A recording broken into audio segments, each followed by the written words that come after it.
Hello good evening everyone. मैं doctor Swati Sharma English सूत्रों में आप सभी की स्वागत करती हूं और आज मैं एमसीक्यूज लेकर आई हूं आपके ग्रामर पे। इससे पहले जो मैंने एक छोटा सेशन लिया था दैट वाज ऑन लिटरेचर, और आज मैं ग्रामर का सेशन जो है वो लेकर आई हूं and that is helpful for BPSC, TGT, PGT, EMRS सभी के लिए जो है वो हेल्पफुल है। तो चलिए स्टार्ट करते हैं। अगर आप लोगों को ये जो बुक है द पाथ टू विक्ट्री ये खरीदनी है तो आप इंग्लिश सूत्रा का ऐप डाउनलोड कर सकते हैं प्ले स्टोर से, और उसके बाद स्टोर में जाकर आपको ये किताब जो है दिख जाएगी। This book is specifically for UP TGT. इसमें grammar, literature, history of English literature और टेस्ट पेपर्स सारी चीज़ है। 550 की ये बुक है और इसको आप जो है वो अभी जो है स्टोर से ख़रीद सकते हैं। अगर किसी प्रकार की कोई परेशानी आए बुक खरीदने में तो आप लोग जो है ऐप पर मैसेज कर सकते हैं या फ़ोन करके पूछ सकते हैं। ये हमारा ऑनलाइन बैच है जो अब तो काफ़ी टाइम हो गया वैसे से शुरू हुए हुए, और ये प्रैक्टिस बैच, अब ये वीडियो बैच जो है वो बन चुका है, आप इसे भी परचेज़ कर सकते हैं। अभी मतलब अभी बनने में थोड़ा सा टाइम है। और ये हमारे वीडियो बैचेस हैं टीजीटी, पीजीटी, DSSB, और ये जो बैचेस हैं ये एक्चुअली लाइव क्लासेस का ही बैकअप है। इनमें सारी चीज़ सीक्वेंशली डली होती है। खरीदने से पहले आप खोल के ये भी देख सकते हैं कि तो कौन कौन से टॉपिक्स कवर किए गए हैं। सब में स्टडी मटेरियल आपके घर पर ही आता है, और जो है बाकी किसी चीज़ की जानकारी आपको चाहिए तो आप 7895937338 पर कॉल करके पूछ सकते हैं। चलिए आज का जो हमारा सेशन है वो ग्रामर का है, और आपका पहला क्वेश्चन है आपके सामने, if you don't work hard you can not succeed. इस सेंटेंस को आपको सिंपल सेंटेंस में चेंज करना है। तो जैसा कि आप सभी जानते ही होंगे कि सिंपल सेंटेंस जो होता है, सिंपल सेंटेंस में एक ही फाइनाइट वर्ब होता है। तो अब आप इसमें देखिए किसमें जो है लास्ट वाला नन ऑफ दीज है। You don't work hard and you can not succeed, ये एंड आ रहा है, दो सेंटेंसेस है, कंपाउंड है। You can not succeed without hard work, if you work hard you can not succeed. खैर ये नीचे वाला कॉम्प्लेक्स है, आप यहाँ देखिए यू कैन नॉट सक्सीड, यहाँ पर ये एक ही फाइनाइट जो है वो वर्ब है, ये कैन नॉट जो है ये वाला कैन वाला, और ये फाइनाइट वर्ब नहीं कहलाता है क्योंकि ये बेयर इन्फिनेटिव है, दैट्स नॉन फाइनाइट वर्ब। यहाँ कैन है एक ही फाइन, विदाउट हार्ड वर्क, यहाँ प्रेपोजिशन का प्रयोग करा गया है, तो एक ही फाइनाइट वर्ब होने की वजह से यही हमारा सिंपल सेंटेंस है। He is a man of great ability, ये आपका एक सिंपल सेंटेंस है, इसे कॉम्प्लेक्स में बदलना है। तो आप देखिए he is a man who has great ability, he has a man of great ability, he has great ability. केवल एक ही सेंटेंस ऐसा है जिसमें प्रिंसिपल और सबॉर्डिनेट दोनों आ रहे हैं। ये आपका प्रिंसिपल है, ये आपका सबॉर्डिनेट क्लॉज है, और हु मैन के बारे में बता रहा है, ये एडजेक्टिव क्लॉज है आपका, और यही कॉम्प्लेक्स सेंटेंस है। The answer is A. Choose the correct sentence. I am having a car, I having a car, I have a car, I has a car. अगर आपको हैव में पोजेशन बताना होता है, अगर हैव का यूज़ पोजेशन के सेंस में यूज़ होता है, पोजेशन के सेंस में अगर आप इसको यूज़ करेंगे तो आप कभी भी इसमें आईएनजी फॉर्म नहीं लगाएंगे, यानी कि तब ये डायनेमिक वर्ब के फॉर्म में यूज़ नहीं होगा। हाँ, अगर हैव का सेंस खाना, टाइम स्पेंड करना इत्यादि हो तो आप मतलब पोजेशन को छोड़ के कुछ और मीनिंग हो तो आप उसमें जो है वो आप उसमें लगा सकते हैं, हैविंग लगा सकते हैं। I am having lunch right now, तो आप तब लगा सकते हैं। अब आप यहाँ ये देखिए कि यहाँ पर पोजेशन बताया जा रहा है तो आईएनजी वाली सारी फॉर्म्स गलत है, आई के साथ हैज़ लगता ही नहीं है, तो इसमें आंसर होगा C, I have a car.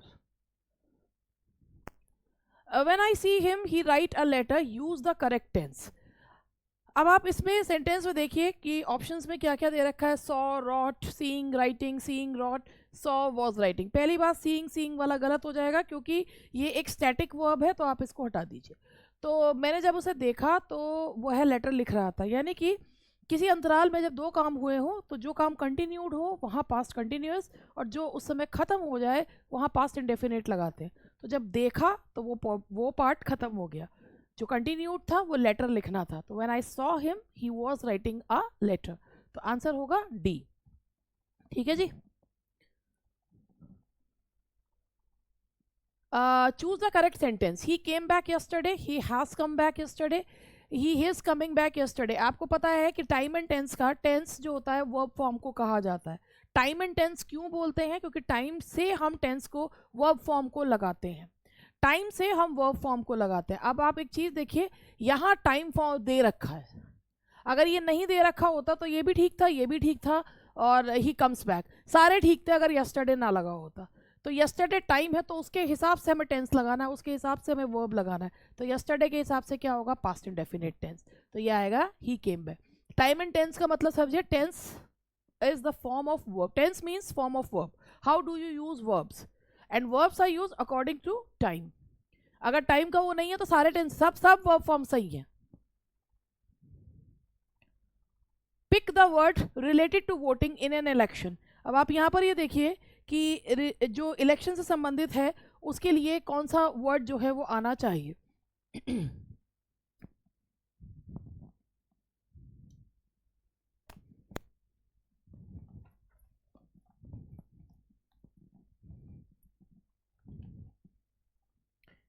And I hope कि आपने इसमें आंसर जो है वो कर लिया होगा। And that ballot, BALOT, BALLOT, BALLET, BALL, यहाँ का बैल तो इसमें है that's BALLOT।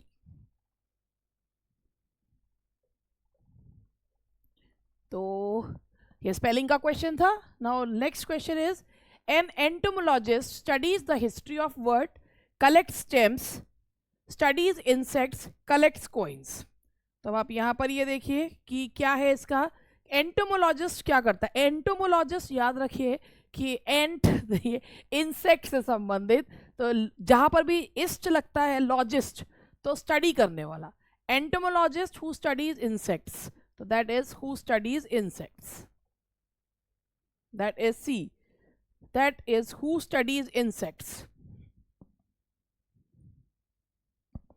And now the next question is,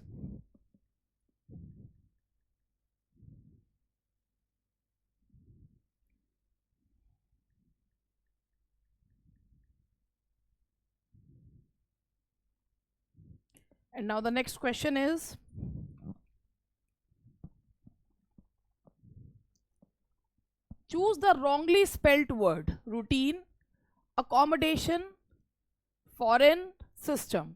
सामने ही दिख रहा है, routine ROUTIN, accommodation ACCOMMODATION, foreign and system. System की स्पेलिंग गलत है, SYSTEM जो है वो आएगा।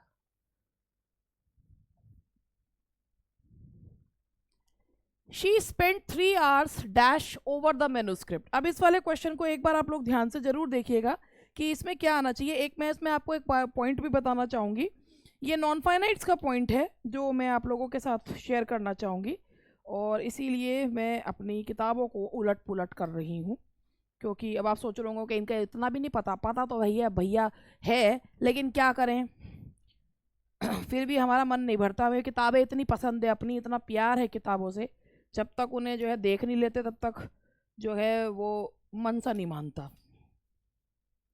तो चलिए मैं अब आपको बता रही थी,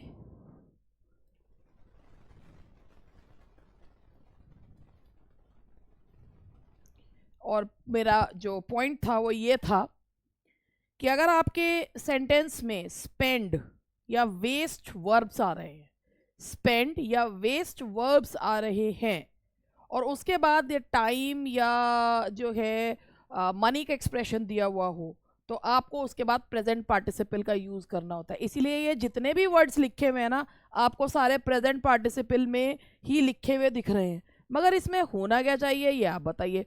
pouring, PORING, pouring, browsing, pondering, क्या जो है वो इसमें आना चाहिए। तो वही मैं आप लोगों से जो है वो पूछना चाह रही हूँ कि क्या आना चाहिए।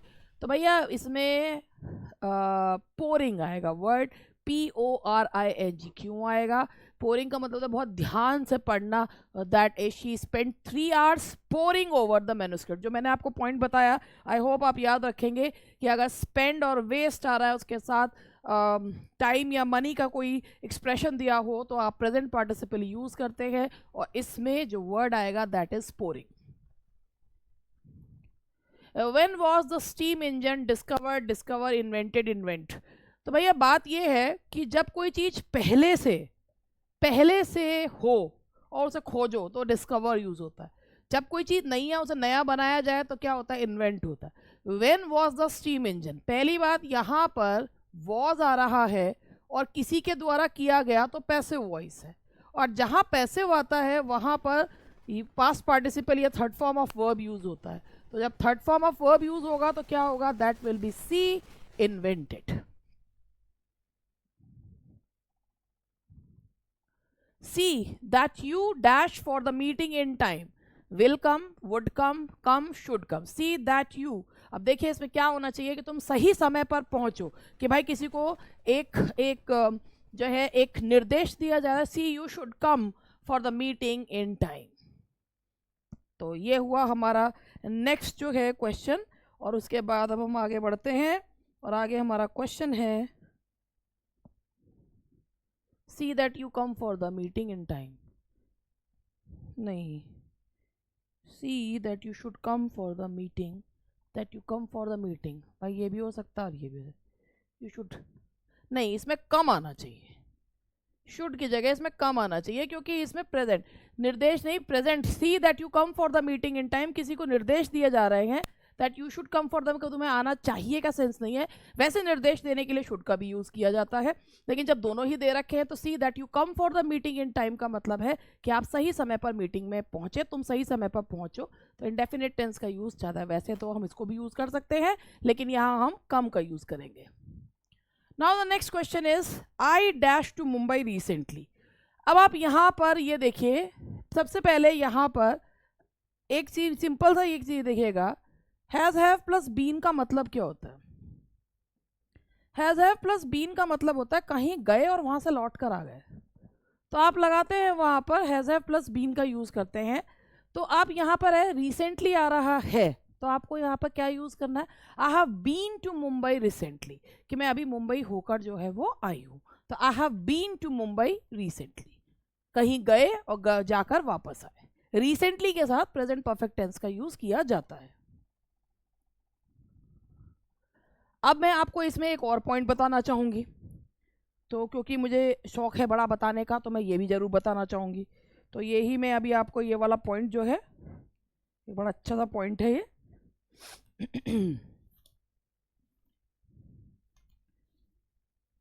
किताबें बहुत कमाल की चीज़ होती हैं, बस जो उन किताबों को ढंग से यूज़ कर ले, बाकी तो कुछ कहा ही नहीं जा सकता। हाँ जी, अब मैं आपको रिसेंटली के बारे में बता रही हूँ। रिसेंटली जो होता है आपका वो प्रेजेंट परफेक्ट टेंस में यूज़ होता है, ये आप सबने पढ़ रखा होगा। मैं आज आपको एक और चीज़ बताती हूँ कि रिसेंटली और एक होता है लेटली। तो रिसेंटली जो होता है ना, प्रेजेंट परफेक्ट के साथ साथ पास्ट इंडेफिनिट में भी यूज हो जाता है, ठीक है, क्योंकि जो लेटली होता है वो सिर्फ और सिर्फ जो है वो परफेक्ट टेंस लेता है, लेकिन जो रिसेंटली होता है वो परफेक्ट टेंस के साथ साथ पास्ट इंडेफिनिट टेंस भी लेता है। अब जरा मैं इसको आगे आप लोगों को बताऊंगी तो आप लोगों को ये चीज़ ज़्यादा अच्छे से समझ में आएगी कि मैं क्या कहना चाह रही हूँ। अभी तो हो सकता है आप मेरी बात ना समझ रहे हो कि मैं क्या जो है कहना चाह रही हूँ। तो नेक्स्ट हमारा जो क्वेश्चन है वो है we dash meet for the lunch today. आज के बारे में बताया गया है, तो पोजेशन के सेंस में है, अभी खा नहीं रहे हैं, तो we have meet for the lunch today. Dash money I had was stolen. सबसे पहले आप लोगों को अगर मैं मनी के बारे में ये बताऊं तो मनी जो है वो अनकाउंटेबल नाउन के रूप में लिया जाता है, अनलेस उसको नोट्स में करेंसीज में करना जाता है तब तक वो अनकाउंटेबल ही रहती है, क्योंकि मनी का मतलब anything which is valuable that is called money. तो मनी जो है वो अनकाउंटेबल नाउन है, दैट्स एन अनकाउंटेबल नाउन। अब अनकाउंटेबल है तो उसके साथ आपका द फ्यू फ्यू तो कट गया, तो अब क्या आएगा, अ लिटिल या द लिटिल। अब अगर कहीं पर ये पोजेशन वाला सेंस बताया जा रहा है तो पोजेशन वाला सेंस बताने में वहां पर क्या लगाता है, जो कुछ भी जितना भी है थोड़ा बहुत सारा, तो इसीलिए वहां पर क्या लगता है, द लिटिल का यूज जो है वो किया जाता है। Now the next question, he learn to play the guitar, a guitar, an guitar, guitar. अब आपके दिमाग में आ सकता है कि भाई क्या आना चाहिए। म्यूजिकल इंस्ट्रूमेंट्स के पहले आर्टिकल लगता है द, मगर कब लगता है? जब उनके पहले प्ले वर्ड आए, अदरवाइज नहीं लगता। अगर आप लगा कहते हैं I gifted him a guitar, तो सही है, they have a guitar, the guitar which I was looking for, तब आपने पर्टिकुलर कर दिया। लेकिन अगर प्ले वर्ड लिखा है म्यूजिकल इंस्ट्रूमेंट के पहले, तो आप क्या लगाएंगे? The. He learned to play the guitar. He dash to watch TV for so long. अब आपको यहां पर दिख रहा होगा he must not, should not, will not. भाई मस्ट नॉट भी लगा सकते हैं, शुड नॉट भी लगा सकते हैं। यहाँ टू ने गड़बड़ कर दी, और टू आता है किसके साथ? ऑट के साथ। He ought not to watch TV for so long. Ought का यूज हम तब करते हैं जब हम किसी को एक इनफॉर्मल वे में कोई सलाह देते हैं, तो हम ऑट का यूज जो है वो करते हैं। नैतिक कर्तव्यों के लिए बेसिकली ऑट का यूज किया जाता है। You can have a cup. अब यहाँ पर आपको लगाना है क्वेश्चन टैग। क्वेश्चन टैग के बारे में आप लोगों को सबको पता ही होगा कि क्वेश्चन टैग जो होता है, अगर हमारा स्टेटमेंट अफर्मेटिव है तो हमारा टैग नेगेटिव होगा, ठीक है। टैग कैसा होगा? नेगेटिव। अब हमारा स्टेटमेंट कैसा है? अफर्मेटिव। टैग कैसा होगा? नेगेटिव। टैग लगाने के लिए क्या करते हैं? सबसे पहले लेते हैं हेल्पिंग वर्ब। हेल्पिंग वर्ब लेते हैं, उसमें एंटी जोड़ते हैं, ठीक है जी। उसके बाद प्रोनाउन लगा देते हैं।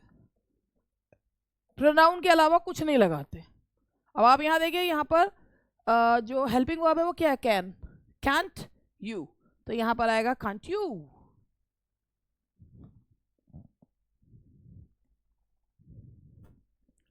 A little progress has been made, dash it। फिर वही वाली बात, यहाँ पर ये सेंटेंस अफर्मेटिव, टैग कैसा लगेगा? नेगेटिव। तो भाई जो है इन्होंने प्रोनाउन ऑलरेडी लिटिल प्रोग्रेस के लिए दे रखा है, आपको सिर्फ और सिर्फ हेल्पिंग वर्ब लगाना है। तो हैज के साथ क्या लगाएंगे? hasn't it। A little progress, अब बीन को नहीं लेंगे, पास्ट पार्टिसिपल नहीं लेंगे, सिर्फ वर्ब लेंगे। तो hasn't it, a little progress has been made, hasn't it। That's A। बहुत सारे हो गए। Hasn't it।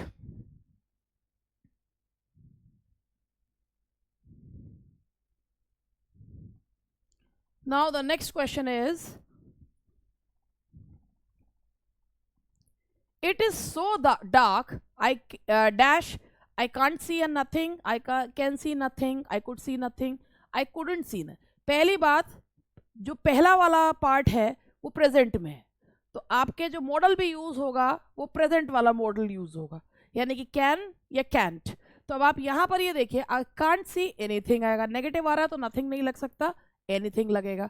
I can see nothing, भाई नेगेटिव वर्ड नहीं आया तो नथिंग लगा सकते हैं। It is so dark that I can see nothing. अजीब सा लग रहा मगर है। There was dash a sound to be heard in the room. No, not, none, nothing. There was not a sound to be heard in the room. There was not a sound.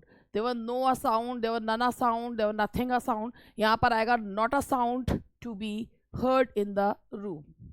तो यहाँ आएगा there was not a sound to be heard in the room.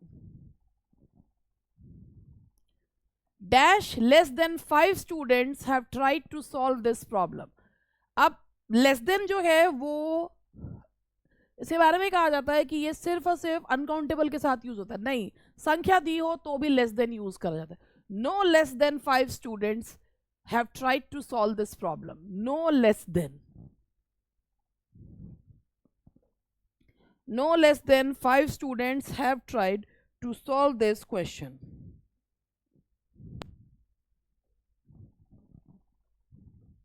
Now the next question is, Mr. Smith is not dash home। वैसे मैं आपको एक सही बताऊं, Mr Smith is not where का जवाब दे रहा है, वो होम आ रहा है। आपको प्रेपोजिशन लगाने की कोई जरूरत नहीं है, no preposition is required.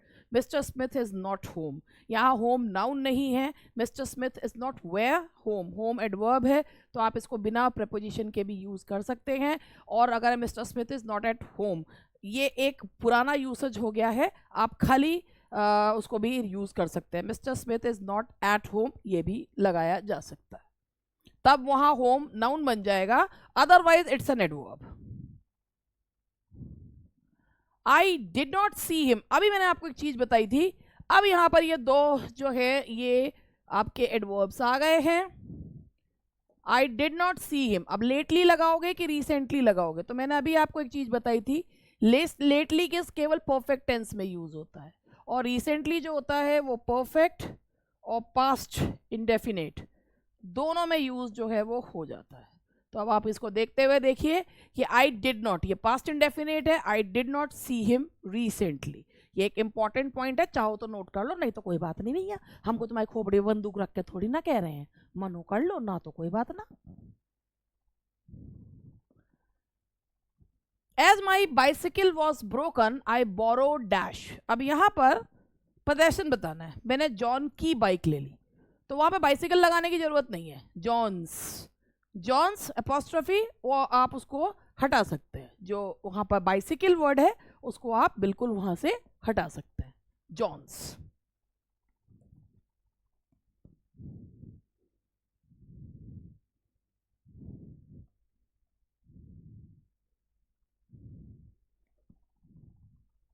And now the next question is, the minister dash his program up, off, in, for।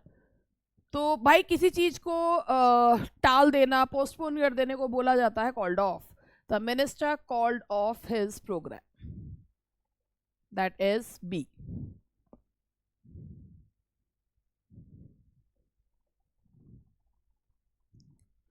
This is the dash for the new school, site, site, site, ये तो नीचे वाला सिट्टे तो बिल्कुल ही गलत है।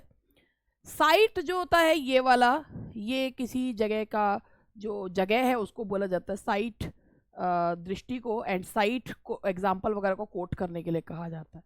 तो इसमें जो सही ऑप्शन होगा, this is the site for the new school, the answer is A, this is the new site for the school. Pronunciation same है मगर मीनिंग बिल्कुल अलग है। Slow and steady dash the race, अब आपको एक चीज़ ये बताओ, ये आपका सब्जेक्ट वर्ब एग्रीमेंट का होता है, जब हमारे पेयर नाउन्स होते हैं तो हमें कभी भी सब्जेक्ट ना देखकर ऑब्जेक्ट देख के वर्ब लगाना होता है। ये ऑब्जेक्ट सिंगुलर है इसीलिए वर्ब जो है वो कैसा आएगा, सिंगुलर। ये जरूरी नहीं होता पेयर नाउन में हमेशा सिंगुलर वर्ब लगे, whenever there is a pair noun, just see the object. If the object is singular, the verb will be singular. If the object is plural, तो आपका जो verb भी होगा that will also be plural. Our hen dash 20 eggs last month, ये eggs के बारे में, मतलब hen जो एग्स देती है उसके बारे में जो है वो कहा गया है। तो यहाँ पर आपका देखिए, इसमें ऑप्शन देख लीजिए, मैं हट रही हूँ अभी वैसे। आवर हेन ले लाइड, पहली बात तो ले तो आएगा ही नहीं क्योंकि लास्ट मंथ की बात करिए, पास्ट टेंस यूज होगा। लाइड और लाई नहीं हो सकता, ये लेटने और झूठ बोलने के सेंस में है। तो अंडे देने के सेंस में जो आपका वर्ब आएगा दैट इज डी, आवर हेन lead 10 eggs last month, 20 eggs sorry. He had prepared well but he did not dash his examination, ये आपके फ्रेजल वर्ब्स हैं, get through, get on, get about, get over. तो अब आप इसमें देखिए कि उसने प्रिपेयर तो बहुत अच्छे से करा था, ये आपका कोऑर्डिनेटिंग कंजंक्शन का एग्जांपल भी है। He had prepared well but he didn't dash his examination, get through मतलब कि सफल नहीं हो पाया, तो he did not get through his examination. तो इसका आंसर है आपका that is a.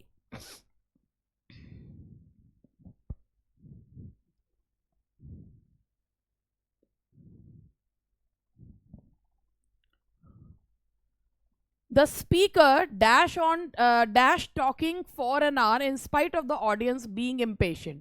The speaker go on, go off, go into, go about. The speaker goes on talking for an hour in spite of the audience being impatient. तो यहाँ पर आएगा the speaker go on। भाई यहाँ पर वैसे तो ये go on का मतलब है बोलते चले जाना, बोलते चले जाना, तो यहाँ पर इसमें आएगा इसका that is go on। चलिए, ये हुए हमारे आज के कुछ क्वेश्चंस, और उसके बाद अब हम लोग जो है उसके बाद अब हम लोग मिलेंगे अब नेक्स्ट जो इसमें लेक्चर में। आई होप कि आप लोग जो है अपनी तैयारी ढंग से कर रहे हैं। नहीं कर रहे तो कर लो ना, क्या करके मानोगे, कर लो तैयारी, ठीक है। और कुछ नहीं, that's all for today, bye bye.